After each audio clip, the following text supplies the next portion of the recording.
In this video, I'm going to give you some examples of how you can take a very basic 2-5-1 turnaround in the key of C major and then add some really beautiful sounds using different types of passing chords. I'm going to cover 4 types of passing chords: diatonic, chromatic, diminished and dominant. They each have their own character, but when you start working with them, you actually have a lot of different options that you can add as embellishments to your own comping and your own chords. My name is Larsen. Learn jazz, make music. I'm going to show you some examples of how I use the passing chords, because I think that's the best way for you to get it into your playing and to start using it the way that you play chords. I'm not going to be too concerned with music theory. I don't think that's really that important. I think it's more important that you have some different options and that you know how these passing chords sound. Ironically, the last example is the one that's the easiest to play and also the one that adds the most color and the most movement, but it's probably also the one that would be the most difficult to explain. The basic progression that I'm using is just a 1-2-5-1 in C major.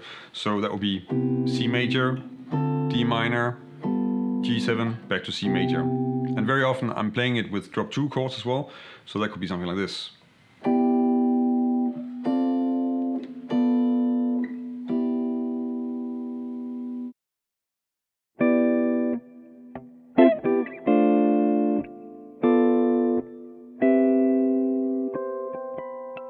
Diatonic passing chords is using the other chords in the scale to get to one of the chords in the progression.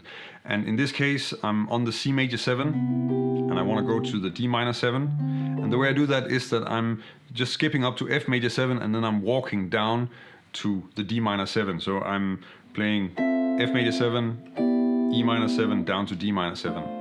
And that's what you're usually doing with the diatonic passing chords. It's a fairly neutral sound, but you can also use a lot of them. And of course you can just move stepwise within the scale, and in that way just add some extra movement that's not gonna sound really weird or strange, but it's just also gonna fit the progression really well. And that's kind of the power of the diatonic passing chords, that you have these sort of longer rows of chords that you can add to your progression. You can also do this moving up. That will sound something like this.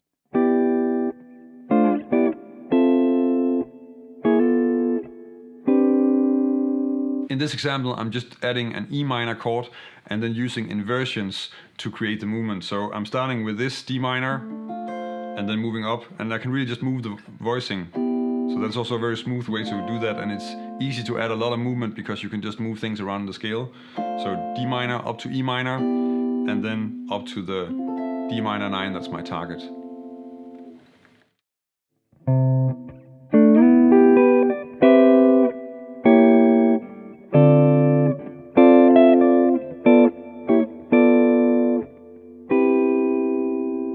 There are 2 ways that I'm using the diminished chord as a passing chord in this example. The first one is when I'm going from C up to D, then I'm adding the diminished chord under the D, so that's the C sharp. And it kind of works like an A7. So I'm first playing the C major 7 line, then adding the C sharp diminished on beat 4, and then resolving that to D minor 7. The other one that I'm using is on a major chord, and that's on the G7. And when you're on a major chord, then you can play first the chord itself and then the diminished chord with the same root, so that's a G diminished chord in this case, and then resolve that back to the chord. And that works as a sort of suspension. That's also just a nice way to add a little bit of movement, a little bit of color to a static chord. And then I'm resolving that to C major 7.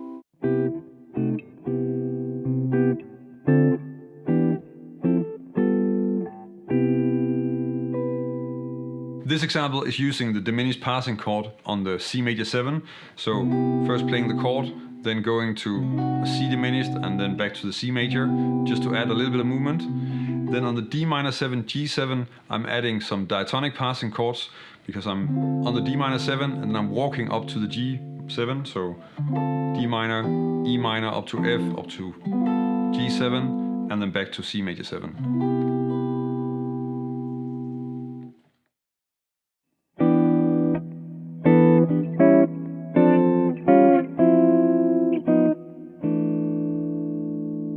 In the same way that I was using C sharp diminished to get to D minor, I can also use the dominant of D minor to go there. And in this case, that means that instead of using the C sharp diminished, I would be using an A7 to go to D minor. That's not really a far out stretch in any way, because of course the progression that I'm playing is C to D minor to G7, and it's very common to also have that A7 in there as a part of the progression. So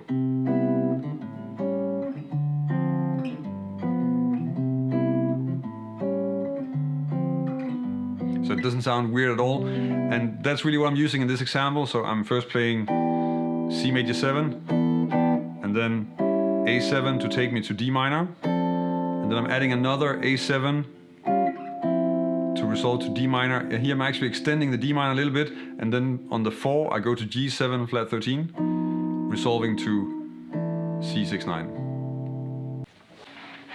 Okay, so just a side note on the voicing that I'm using on the C major 7, because I often get the comment that that's not a C major 7 voicing, that's an E minor voicing. So of course, this is an E minor voicing, it's the same as this one that you probably already know, but one way to link it to a C major 7, and usually I do this with music theory and just talk about what notes are in there, but you can also do it in a more visual way. So you probably already know this C major 7 with a 9. And of course this one, if I play that without the root, then I have these 3 notes. And one of the notes that I could add to a voicing like this would be another chord tone, so the 5th of the chord, so a G. And if I put that up here, then I have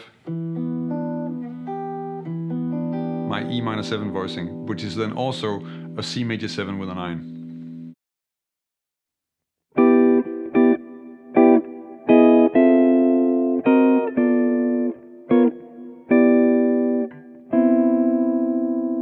Chromatic passing chords is a great way to add some colors and some chords that are completely away from the context and that will just neatly resolve back into the progression that we're really playing. So in this example, I'm approaching the D minor from below. So I'm first just playing a melody on the C major 7. So, and then I need to go to this D minor. I want to play a D minor 9, and then I'm playing a C sharp minor 9 in front of that.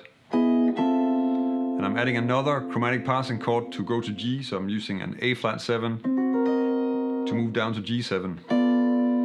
Then altering the G7 and going to C major 7. And the easiest way to use these is really just to think of the chord that you want to end on. So in this case I was thinking about the D minor 7 with a 9 like this, and then just have this chromatic chord that's just sort of sliding into place like this, and the same of course with the A flat 7 moving down to G7.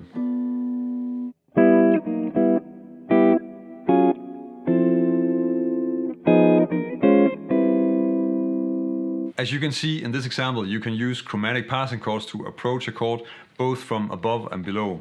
So in the first part I'm using on the C major 7, I'm going down to a B major 7 and then back up. But on the D minor 7, now I'm approaching that from above, so I'm playing first this E flat minor 7 with an 11, and then resolving that to the D minor 7, going to G7 altered, and then now I'm approaching the C major 7 from above with a D flat major 7 that's just neatly going down to my C major 7 here. I think that using these passing chords is a great way to make comping and chord melody a lot more interesting. One thing you do need to keep in mind is that when you start using these, you have to really think in melodic statements with the way that you're playing the chords. You shouldn't really just think about the chord symbols. That's not gonna make a ton of sense. Let me know in the comments if you wanna see more videos on using passing chords, maybe trying to apply it to a song or something similar. If you wanna check out how you can start really combining different types of voicings and focus on this concept of thinking in melodies rather than just thinking in chords, then check out this video where I'm going over different types of chord voicings and combining them on the song Satin.